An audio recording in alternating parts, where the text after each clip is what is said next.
Welcome back to Calculus 2. I'm Dr. Jeff Groh.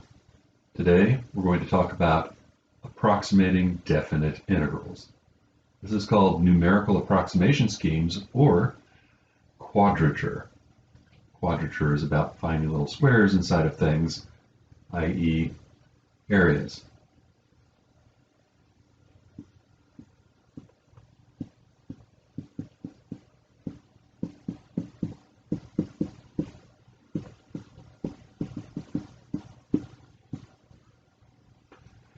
First, I want to talk a little bit about error and the forms of error. There's something called the absolute error.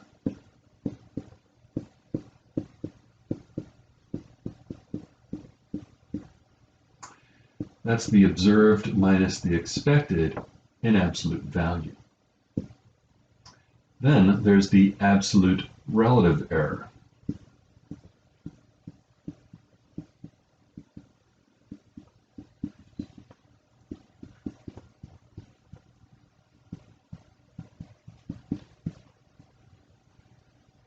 The only difference between the absolute relative error and the percent error is that you multiply by 100% to get the percent error. As an example, for thousands of years, people have approximated pi using 22/7. What is the absolute error?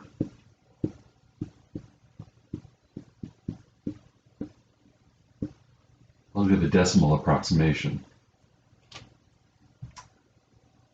My calculator gives me approximately 0.00126 and a bunch of other digits as well. What is the absolute relative error?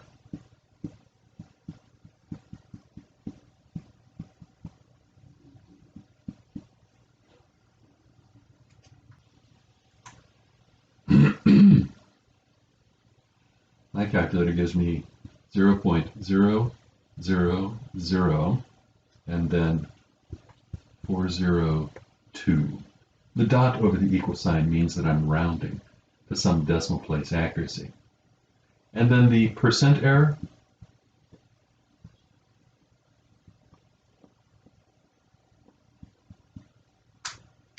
is 0.04%, 4/100ths of 1%. A pretty good approximation for several thousand years ago. As we developed at the end of Calculus 1, we estimate the area of the undergraph between A and B by slicing the domain. We'll partition the domain. We're going to have x1, x2, and so on, where delta x, if we use evenly spaced partition elements, will be b minus a over n, where n is the number of times we divide the domain. X sub k will be a plus k times delta x. So you can see when k is equal to 1, we're at a plus 1 delta x over.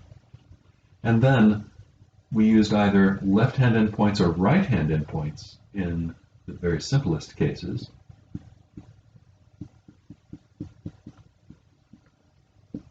Call it the left-hand rule or the right-hand rule.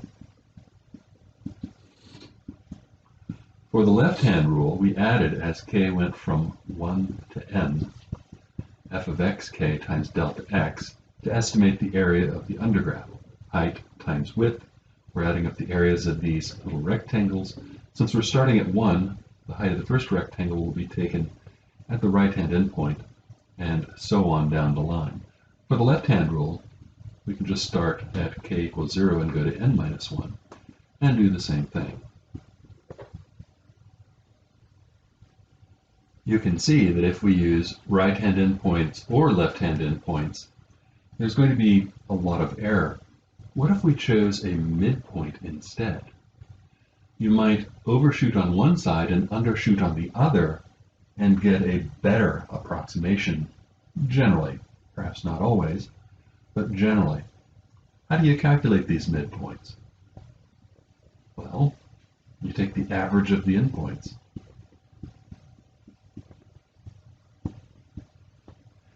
Then we'll have the midpoint rule. The area will be estimated by the sum as k goes from 1 to n, f of m sub k times delta x. This is an approximation to the definite integral from a to b of f of x dx. But how good is this approximation? Is there some way of guaranteeing an estimate, an upper bound, on the error that is incurred here? It turns out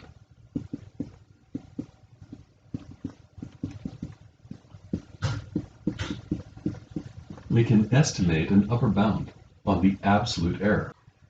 If E is the error in approximating an undergraph area using the midpoint formula, then the absolute value of the error will be less than or equal to the following: b minus a cubed over 24n squared, where n is the number of times we're dividing the domain up. It's the number of partition elements, times the maximum for x values between a and b of the absolute value of the second order derivative on that interval. You can see that functions that have second order derivatives equal to 0 will incur no error. What functions have second derivative equal to 0? Straight lines. Straight lines have no concavity. Second derivative 0. So straight lines will incur no error using the midpoint rule, which you might have guessed. If you take the midpoint, you'll exactly overshoot on one side the exact amount that you undershoot on the other for a straight line. Also, this b minus a cubed is curious, and this n squared. Recall that delta x is b minus a over n, which means we can also express this area as b minus a delta x squared over 24 times the maximum for x values between a and b of the absolute value of the second order derivative at x. Notice this delta x squared. If delta x is small, when you square it, it becomes much smaller. For instance, if delta x is 1/1000th, when you square that, you get 1/1,000,000th. So the error will go to 0 quadratically in delta x. If you cut the delta x in half, that cuts the error in 1/4. I should mention that these formulas are typically proved in a course called Numerical Analysis. Numerical analysis is about approximating schemes and getting estimates on the errors for those approximating schemes. If you can understand the error, you could actually determine how big you want that delta x to be in order to guarantee that the error is as small as some tolerance for error that you can specify a priori. We have an error formula for the midpoint rule. We're now going to look at something called the trapezoidal rule, or just the trapezoid rule.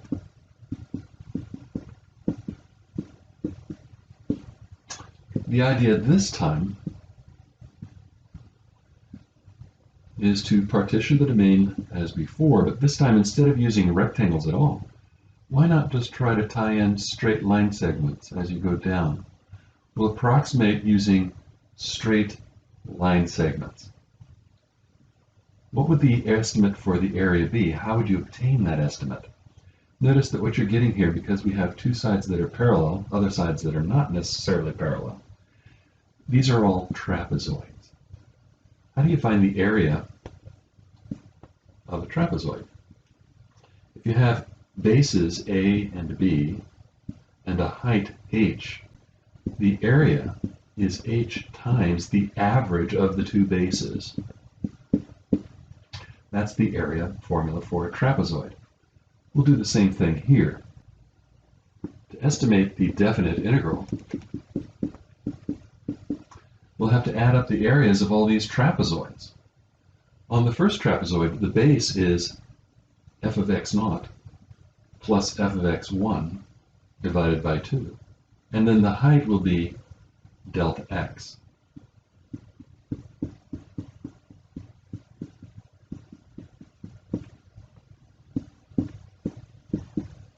What's the area of the second trapezoid?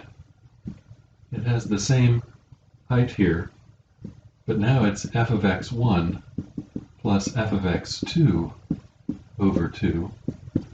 We're going to keep going until we get to this last trapezoid, which is f of xn minus 1 plus f of xn divided by 2, of course, times this delta x. We can factor out the delta x divided by 2's. As we're only approximating the area of the undergraph, we should have it approximately equal to here. It's delta x over 2 times f of x naught appears only once, but f of x1 appears here and here. And we're going to double up on everything until we get to f of xn minus 1, and then f of xn appears only once. So this is called the trapezoid rule. That's how you will estimate areas of undergraphs. And the next important question is, how do we get an estimate, an upper bound, on the area for the trapezoidal rule? It's very similar to the error formula for the midpoint rule. There's a b minus a, there's a delta x quantity squared, there's a denominator here, I'll talk about that in a moment, the maximum for x values between a and b, still second order derivative.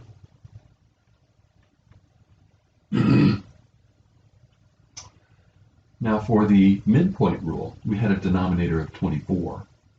For the trapezoid rule, it's only a denominator of 12, which is worse. Fractions get smaller when you make the denominators bigger. So since this is only 12, half as much, if you divide by half, that's multiplying by 2, this error is twice as big. That means despite the fact that we're now approximating using line segments, which you might suspect would approximate the curve better than just rectangles, the error formula doesn't bear that out. It shows that you can only guarantee this upper bound, which is twice as large as for the midpoint rule. You're better off choosing midpoints than using the trapezoidal rule. So midpoints gives you a better approximation than line segments, but might there be something that you can do that will cut down on the error even better? We're going to look at something called Simpson's rule.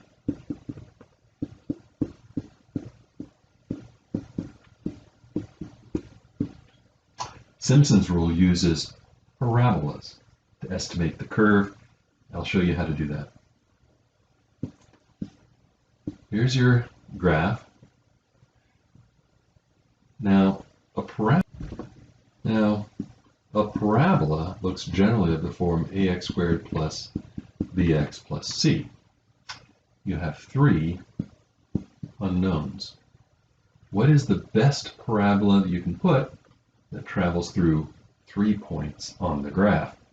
That means you have to start at x0, x1, and x2. Those 3 points will determine one parabola. We'll find the area under that one parabola. Notice that because it takes 3 points to determine the parabola, we're going to have an even number of subdivisions.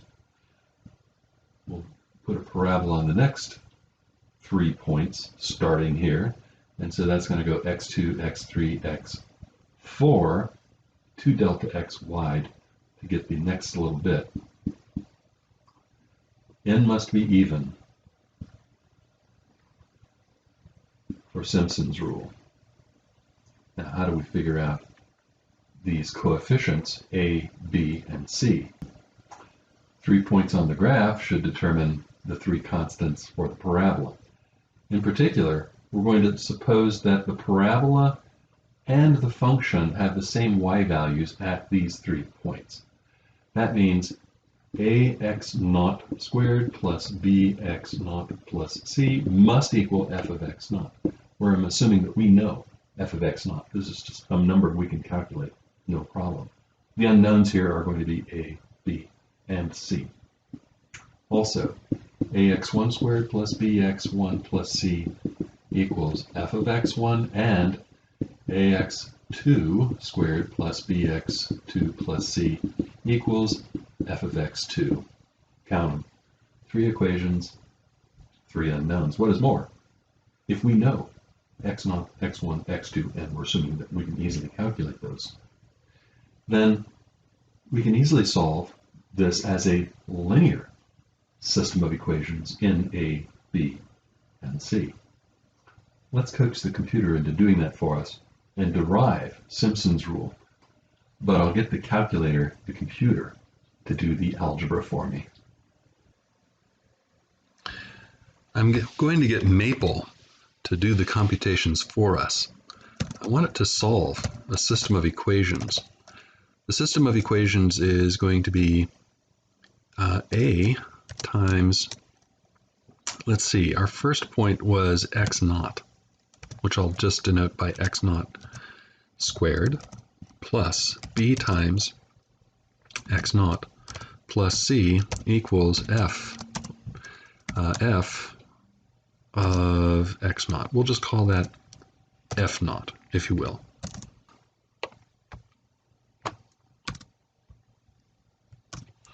But instead of x naught, it's going to be x1. And the third equation, oh, and also f of x1, which I'm going to just denote on the computer by f1. And then x2.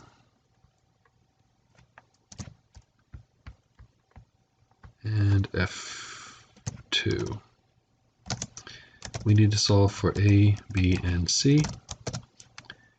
And we don't need that comma there. There it is. Well, that's not so very grand, and it's a lot more complicated than it needs to be because we have certain facts that we need to introduce here. First of all, I want to simplify everything above, but I want to use certain facts first. I want to use the fact that x1 is equal to x naught plus delta x, which I'm going to denote simply by delta here. And also x2, I have to use the defined by equals, is x naught plus 2 times your delta x. Now let's simplify all of that stuff above. Now let's simplify these equations here.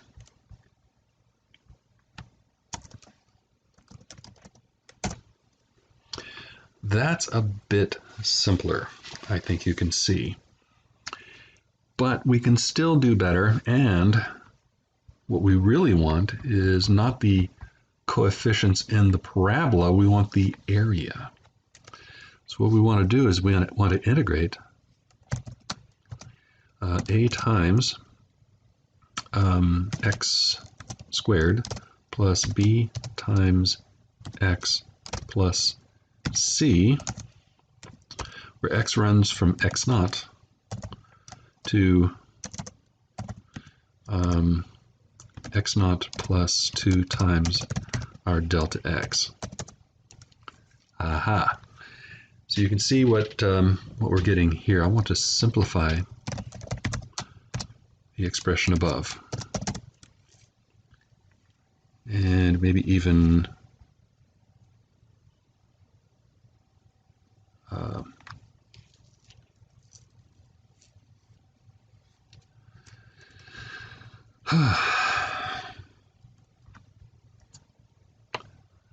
using the values that we had up here. So I'm going to take these values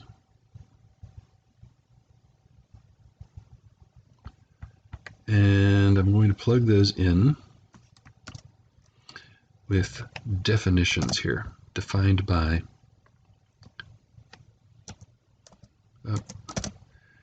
B is defined to be all of this.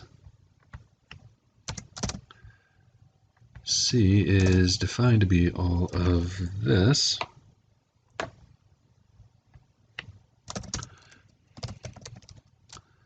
And I want to simplify this expression for the area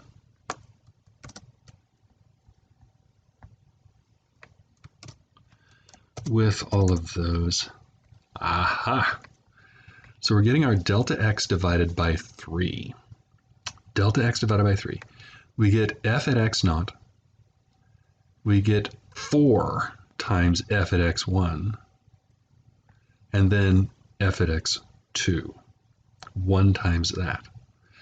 So it's interesting, you're getting coefficients of 1, 4, and then 1 for the different function values as you go along, because we're approximating with a parabola instead of either a straight line segment or rectangles. And it's not just delta x, it's delta x divided by 3. But this is only for one rectangle. One rectangle. If I wanted to do 2 rectangles, I'd have to do that plus the next one. The next one would have to start at f of x2, move on to f of x3, and go to f of x4. How would that all simplify?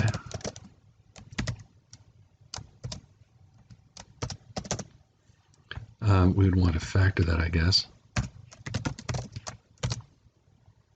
as best we can. And now, we still get the delta x over 3, 1 f of x naught. For f of x1, it's 4, a coefficient of 4. For f of x2, we get a coefficient of 2. And then a coefficient of 4 for f of x3. And then at f of x4, the last one, we get a coefficient of 1. So here's the deal. The coefficients of the function values are 1, 4, 2, 4, 2, 4, 2, 4, 4, and then 1. It begins at 1, a coefficient of 1 on the f of x naught.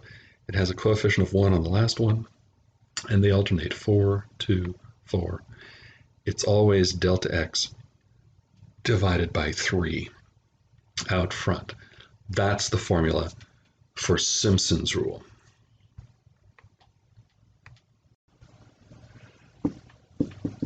So for Simpson's rule, we have an estimate on the definite integral of delta x divided by 3 and f of x naught plus 4 f of x1. And then you double up on the f of x2's and then 4 f of x3. It's going to keep doing that. You'll get 4 f of xn minus 1, and then f of xn, and that's it. But what's an estimate on that error? Turns out that we get b minus a delta x to the 4th power divided by 180, which is not the real significant thing here. The significant thing is this 4th power. And then the maximum for x values between a and b of the absolute value of the 4th derivative. What functions have 4th derivative equal to 0? The answer is cubics. Cubics have 4th derivative equal to 0. So if you're dealing with a cubic, Simpson's rule gives you 0 error, absolutely no error at all. If you're dealing with, which is kind of interesting because we were only using parabolas to estimate the curve. But nonetheless, even if you're dealing with cubics, you get absolutely no error by Simpson's rule. And this significance of the power 4 here, if I'm dealing with 1/1000th on the delta x, if I raise that to the power 4, well, 1/1000th squared is a millionth. 1/millionth of a 1/millionth, raising it to the 4th power, that's a trillionth. That's a very tiny amount. The b minus a, that is what it is, 180, that's not a big deal. It's this delta x to the power 4 that is driving what is going on with this error formula, and why Simpson's rule is so much better than either the trapezoidal rule or the midpoint rule. Here's your typical exam type problem.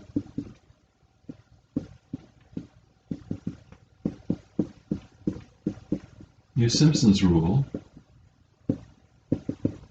with n equals 4 to estimate the integral from 0 to 1 sine of x squared dx. Now you might recognize sine of x squared as a function that has no elementary antiderivative, which means if you're trying to use the fundamental theorem of calculus to find this integral, it's hopeless. You can prove it can't work. You can't find that antiderivative. So you have to use some numerical approximation scheme, given some tolerance for error. Here's what you'll do. This is approximately delta x in this case will be 1 minus 0 over n, which is 4, 1/4. That gives you your partition points. x0 is 0, x1 is 1/4, x2 is 1/2, x3 is 3/4, and x4 is 1. We'll have delta x, that's 1/4 over 3. We have to evaluate the function here, plus 4 times the sine of 1/4 squared, plus twice the sine of 1/2 squared, plus 4 times the sine of 3/4 squared, plus 1 times the sine of 1 squared. So this will give you an estimate for the area of the undergraph using Simpson's rule. Here's another exam type problem. Find n so that the error in estimating the integral from, let's say, 0 to 1 sine of x dx using Simpson's rule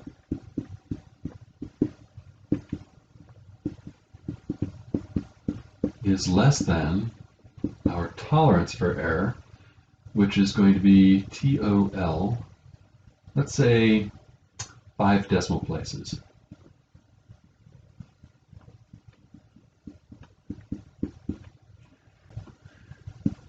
If your tolerance for error is 5 decimal places, that means you can't be off more than a 5 in the 7th decimal place. Your error must be less than a 5 in the 6th decimal place. That means the tolerance for error is smaller than 5 times 10 to the negative 6. If I had 7 decimal places, I couldn't be off by more than a 5 in the 8th place. So if I had 7 decimal places, I'd end up with 8 as my exponent right here, negative 8. So here's what I have to have. My error by Simpson's rule, which I know to be b minus a times delta x, which is going to be 1 over n, b minus a over n, to the 4th power divided by 180, times that maximum for x values between 0 and 1 of the 4th derivative of the sine function. We're going to make a crude estimate here. The crude estimate is whatever the 4th derivative of sine is here.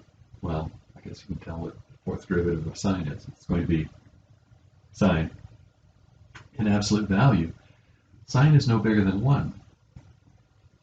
So we're going to get nothing bigger than 1 over 180 times n to the 4th. We want this to be smaller than our tolerance for error, which is 5 times 10 to the minus 6. How big does n have to be? You can invert both sides of an inequality, but when you do, and both sides are positive, that changes the direction of the inequality. we'll have 180 into the fourth is bigger than 1 over 5 times 10 to the negative 6. We'll divide the 180 off. That'll put 180 over here into the denominator. And now we'll take the fourth root. Whatever you choose for n, it must be bigger than the fourth root of 1 over 5 times 10 to the negative 6 times 180. That's how big you need to choose n.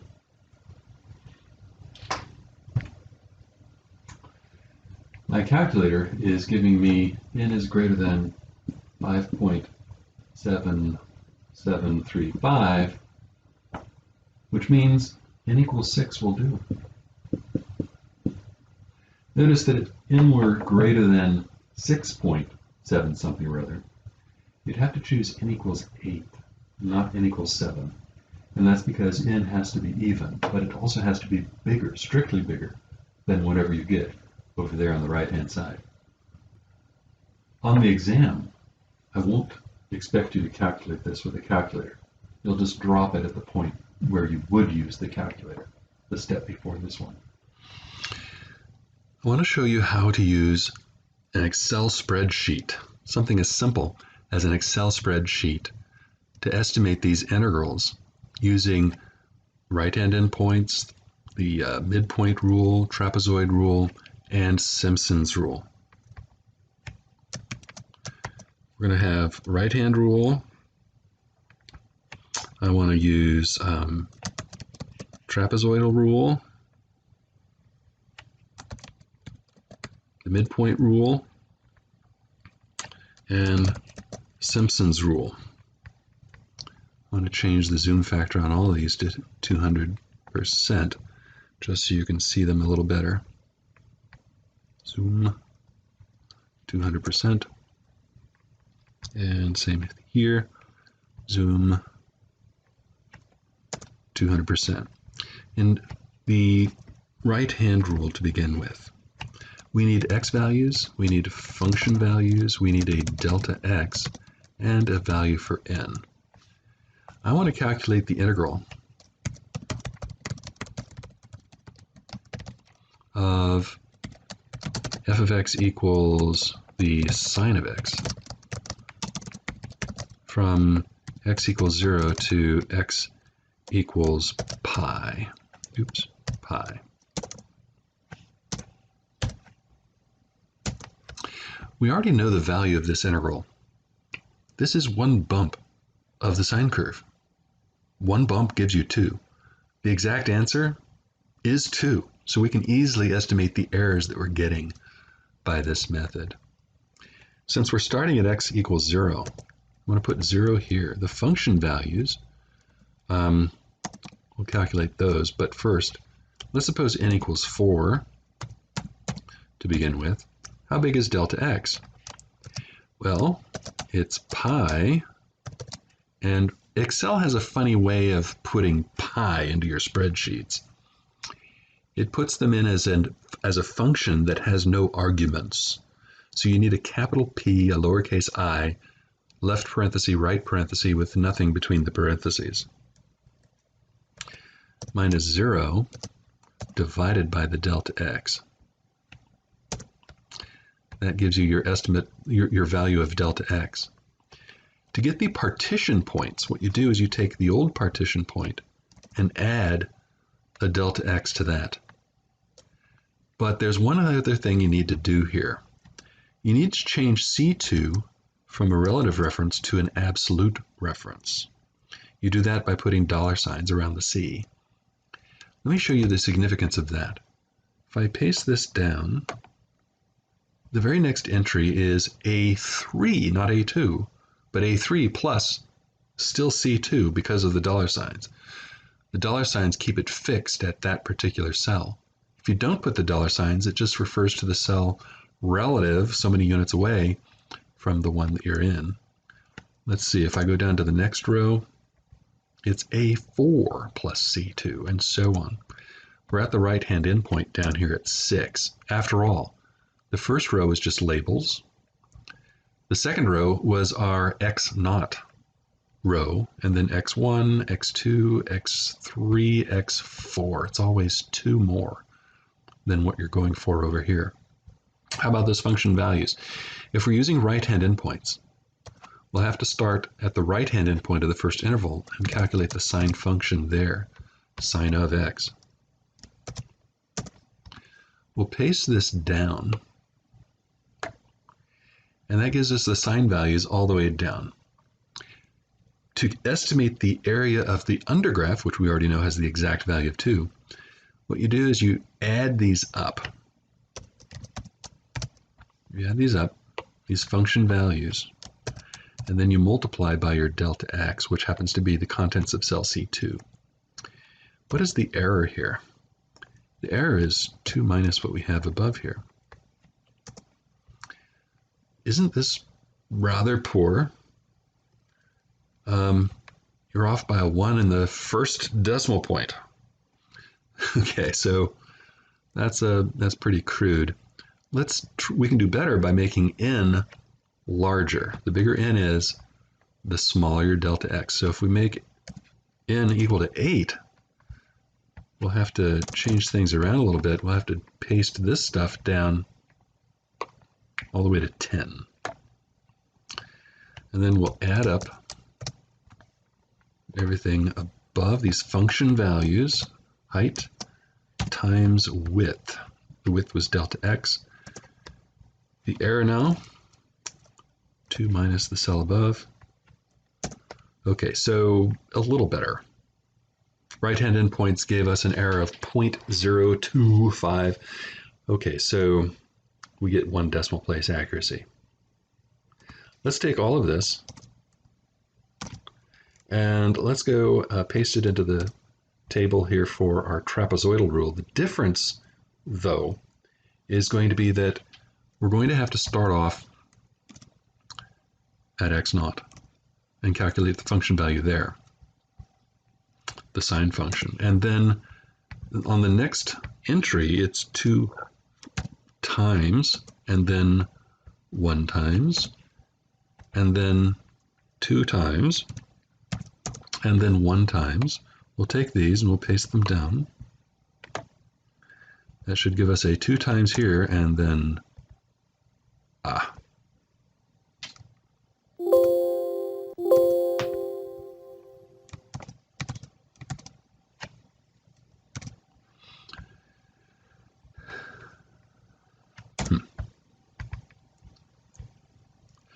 We'll have 2 times here, and we want to have 2 times all the way down except for the last one, which should be 1 again.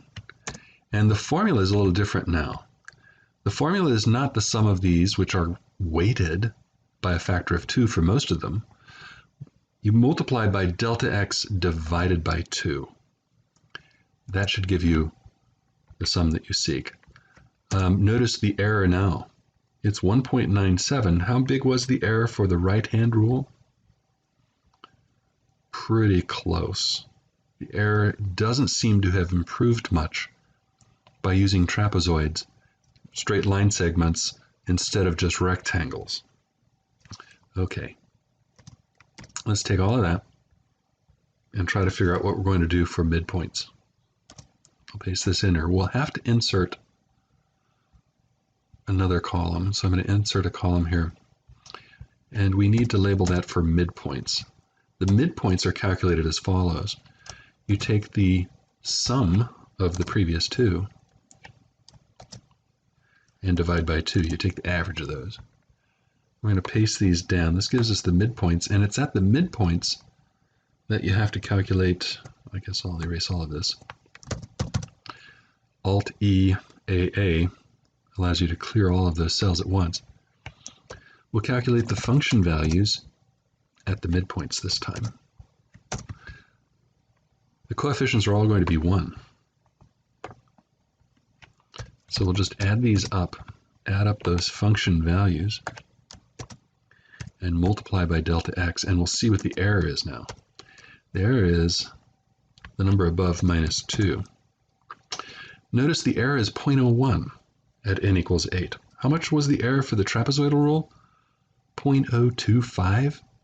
The trapezoid rule does a lot worse than the midpoint rule, about double, which is what our error formula was telling us. The error for the trapezoidal rule is about double the error for the midpoint rule. And we're seeing that right here. This is our error. Now, let's do the same thing, but with Simpson's rule. Oops, Simpson's rule is more akin to the trapezoidal rule in terms of what you put into your table. The only thing that differs will be these coefficients. We're going to alternate 4, 2, 4, 2. Oops. Let me get rid of that 2. 4, 2. We're going to take these and paste them down to the next to the last one, which gets a coefficient of 1. The thing that differs in terms of our formula is that we're multiplying by delta x divided by 3. Ooh, check out that error. Except for the fact that it's negative, I should probably do a minus here and a plus here to make it have an absolute value. It's 0.0002 with n equals 8. For the midpoint rule, which is the best that we've had so far, was 0.01. 0.0002. This is far better, Simpson's rule. And with a little bit of adjustment over here, n equals, say, 1,000, we should be able to do much better. Shall we try that? Let's see if we can do 1,000. Oops. Let's do n equals 1,000. Now, I need to do a lot more computations here. I'm going to eliminate these because these had the coefficient of 1. I need the coefficients to alternate. So we need to go down quite a ways to 1,002. That's going to take a little while. If we drag it down this, there is another way to do this. I'll show you. Oops. I don't want to overrun this. 800, 900, getting there, 1,002. There you have it. This cell needs to have a coefficient of 1. Everything else should be right. 4, that's right. 2 is the coefficient here. So I need to add these up. It's going to be the sum of B2 to B1002 times my delta x, which was in C2, divided by 3 for Simpson's rule. Notice it's giving me 2, and that is the actual value, right? If you want to see what this is with a little more clarity, you need to move those decimal places out. You can see that it's a little bit bigger than 2. So to calculate the error, it's this minus 2. And you can see now that's 1, 2, 3, 4, 5, 6, 7, 8, 9, 10, 11. We get 11 decimal place accuracy. We're off by less than 5 in the 12th decimal place. So with n equals 1,000, we're almost as good as you can possibly get on your calculator. Your calculator doesn't do much better than 12 decimal places, right? So this is about as good as you can get on these computing devices like this. Actually, we could do better with certain computing devices, but I don't want to worry about that too much. What if on the right-hand rule, instead of doing n equals 8, we wanted to do something like n equals 10,000. 10,000. Why not? 10,000. Right-hand rule. Here's what you'll do. You'll press Control-G. That's the go-to function. And I want to go down to A, 10,002, because we have to go 2 more than what we're doing here. Okay, there we are, all the way down there. So I'm going to take the scroll bar and drag myself all the way back up, leaving the insertion point way down there at A1002. Now, pay attention, this is going to help you a lot when it comes to the homework. You press Shift and then click right here, and then press Control D, which is paste down. That's going to paste down and cover all those cells in between. We've just done over 10,000, 20,000 computations, and here we are. Now we're going to get an estimate for the area by doing the following. We're going to take the sum, everything from B3 to B10,002, times our C2, which was our delta X. Not bad. It's equal to, the error is 2 minus the above. Notice that we're getting 7 decimal place accuracy here. That's with 10,000 subdivisions, 10,000 little partitions, and this is nowhere near as good as Simpson's rule. At Simpson's rule with n equals 1,000, we had an error down to like 12 decimal places, or 11 decimal places. Here, we're getting 7 decimal place accuracy with 10,000 subdivisions. Excel can do 1,000,000. It just takes a lot of time. So we're not going to do 1,000,000 today, but we could if we wanted to. After all, we know the exact value of this integral. We're just illustrating how to do these different techniques, the keystrokes, and how the different commands that you need in order to calculate all of these different, estimate all these integrals, this integral using these different methods. We did right-hand rule, trapezoid rule, midpoint rule, and Simpson's rule. Simpson's rule is far better than the others that we've looked at here.